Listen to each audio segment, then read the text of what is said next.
Hello and welcome back. I am Sora from Sora Sky Messages, and last week we did a deck review of the Spacious Tarot. So this week we are using that for our pick-a-pile. The way the pick-a-pile works, if you are new here, is I put out 3 piles of 3 and then do the readings to determine which reading is for you. You can take a deep breath, you can pause it, whatever you need to do to decide which which pile you are drawn to. And then you just go ahead and listen to your reading.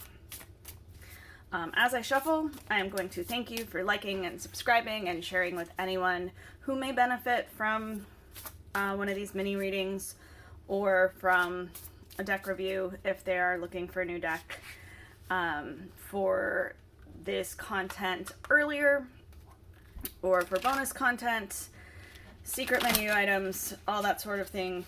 You can head over to the Patreon to book a reading for yourself. You can head over to my website or email if there is a type of reading you'd like that you don't see offered. Feel free to ask. I don't do every kind of reading, but I also am able to customize. So just not seeing it isn't really enough for it not to be on there. For more of these mini type readings, there is a playlist that I will include at the end. And also you can head over to my TikTok to find out about events. We're back to the website or Facebook.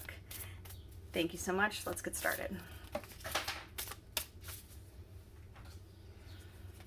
Starting with a jumper, we're going to put that in the first pile because it's the first. That's pile number 1. Pile number 2. And pile number 3. All right, here's where you take that deep breath, pause it if you need to, and then come back when you are ready, and we will be starting with number 1. Okay, so we have the Emperor,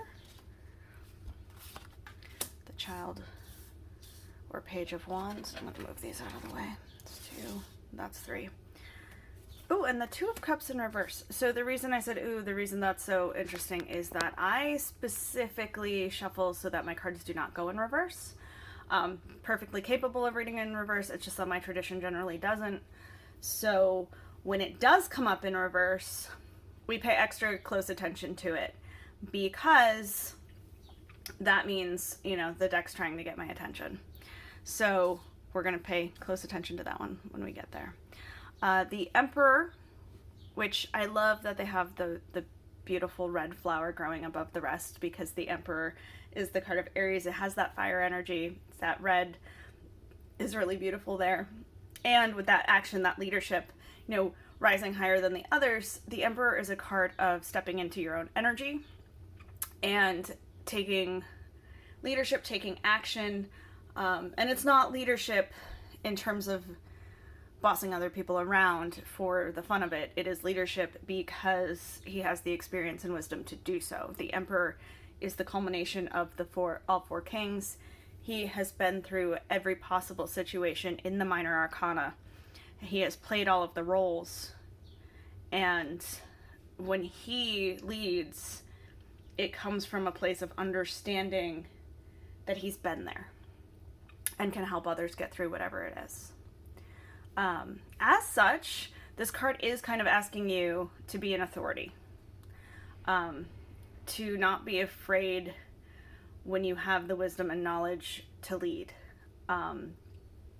It's not telling you to act like an authority. This is very much those cases where you feel like you should say something, but maybe you're new to the company, maybe you're new to the relationship.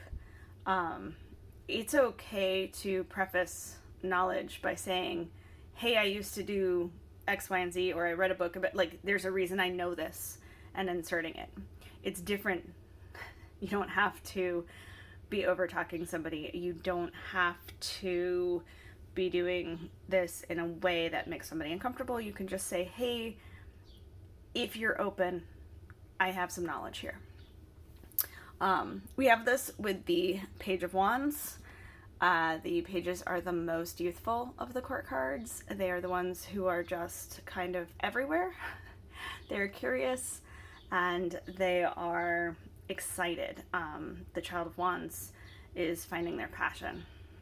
I love these with the speaking up, because it's like finding a new way to use your education or your experience and do it to chase what you love.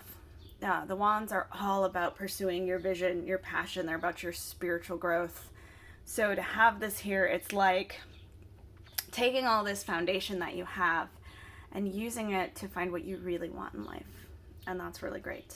I love that. The final one is that reverse card, the reverse Two of Cups. Now this is interesting for other reasons. The Two of Cups being that card of unconditional love. A lot of people, when they're looking at love readings, they're hoping for the lovers. They're really hoping for this card. It's not only about romantic love. It's the card of I see you and I love you. It is a card that asks you to love yourself the same way.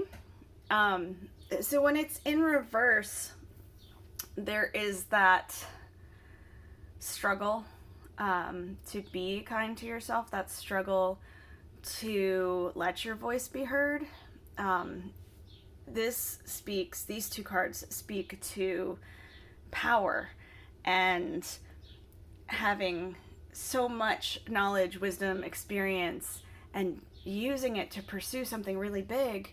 And this card coming in with that hesitation feels like the thing that is getting in the way of you pursuing your passions, of you being able to speak up and say, but I know what I'm doing, but I know how to do this, and taking that and making it, like directing it, like literally directing that energy towards something is your insecurity. I don't know, insecurity makes it sounds a little trivialized to me, but it's that sort of thing. It's that belief that you can't do it or you don't deserve it, even with all that evidence in front of you. So this card here, this reverse Two of Cups, is really asking you to see these other aspects of you. Like maybe you haven't gotten everything right, but you've had the experience. Maybe you don't know exactly how to pursue your passions, but again, you have that foundation. And so this card is just asking you to trust yourself so that you can do these things. Good luck with that. All right, we'll move on to, I'm gonna fix that, pile number 2. And we have the Nine of Cups, the Two of Swords, and the Hierophant.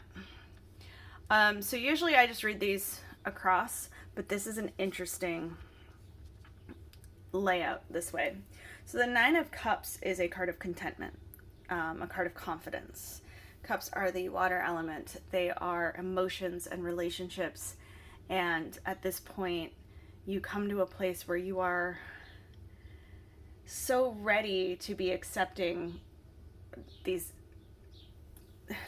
growing in a relationship, or these new wonderful things coming into your life, or even things, that aren't as new, but you've been working towards and you've been tending to. And not only do you have them, but you're ready to appreciate that you have them. You're not going to be second guessing and wondering when they're going to leave. This is a solid confidence and contentment. And we have it with the Two of Swords, which is a card of choices. Sometimes a card of difficult choices. Often a card of choices that feel difficult because of a mental block.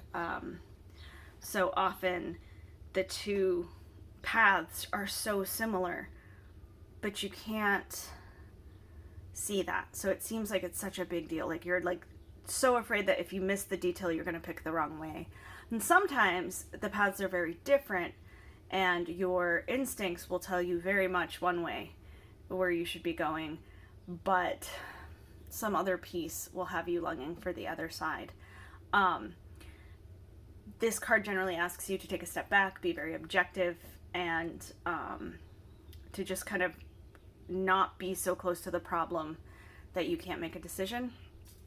The reason I thought it was interesting in this order is that this last card is the Hierophant. The Hierophant asks you to look at your beliefs, your traditions, and your identity, the aspects of your identity, and see how you've changed.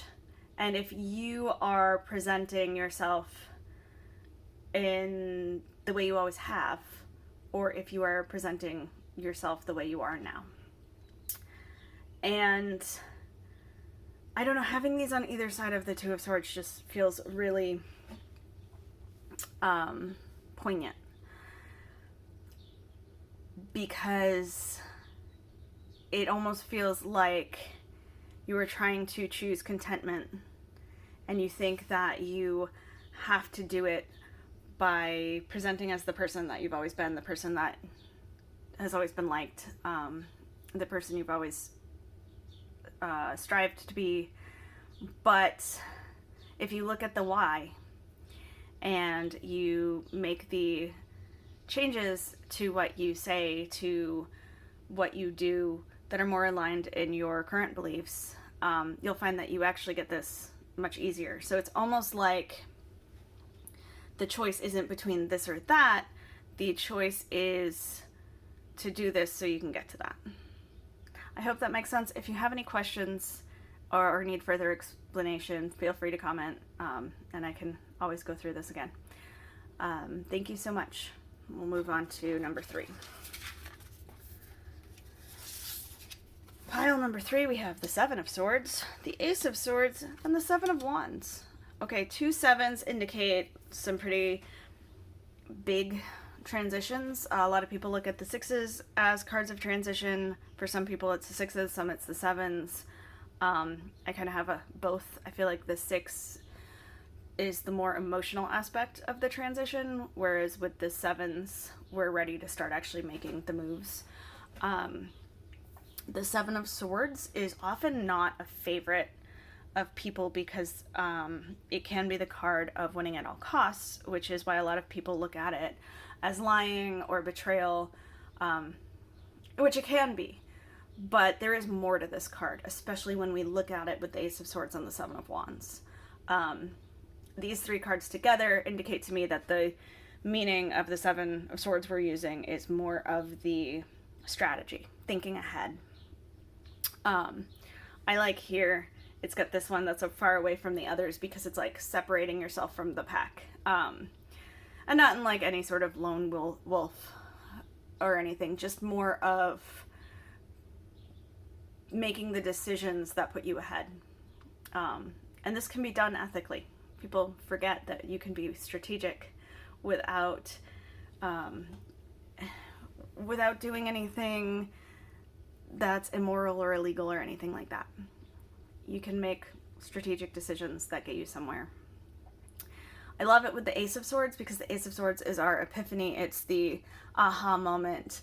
So this says, as you start to put the pieces together with the 7, you start to think long term. This Ace comes in, this moment of clarity, and will help you put together the remaining pieces. And then the Seven of Wands is a card of standing your ground, which is the other reason why the Seven of Swords doesn't feel like that win at any cost so much as the strategy. Because the Seven of Wands is when you're facing your passion, you're heading towards it, and you start to get it clear enough that you're even making the steps, people are recognizing it, you are being watched and applauded, and people are paying attention, they're taking note, and then they start to have their ideas on how you should be doing it. So the Seven of Wands is standing your ground and saying, I'm going to do this my way.